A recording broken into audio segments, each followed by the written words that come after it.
Tonight, the White House is criticizing a federal judge sitting in New Hampshire who issued a nationwide block on the president's executive order that ends birthright citizenship. Erica Brown shows it's adding more fuel to the fire in the discussion over federal judges and their powers.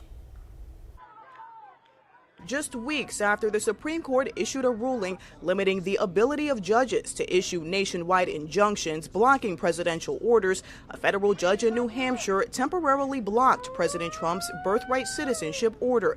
Judge Joseph LaPlante certified a class action lawsuit seeking to block the executive order that would restrict birthright citizenship for children born to undocumented parents.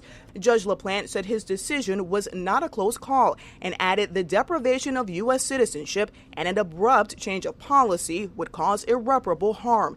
He also said U.S. citizenship is the greatest privilege that exists in the world. The judge says he will pause his order for several days to allow the Trump administration time to appeal. And the Trump administration called his order an unlawful attempt to circumvent the Supreme Court's order. As the Trump administration pushes for a deal to end Russia's war in Ukraine, Secretary of State Marco Rubio met Thursday with Russian Foreign Minister Sergei Lavrov. Look, the president's been pretty clear. He's disappointed and frustrated that there's not been more flexibility on the Russian side to bring about an end to this conflict. Lawmakers on Capitol Hill are working on a bipartisan bill to impose new sanctions on Russia. I think the only way Vladimir Putin is going to come to the table if he realizes that he's going to have to face some serious sanctions and supply of arms and wherewithal to Ukraine.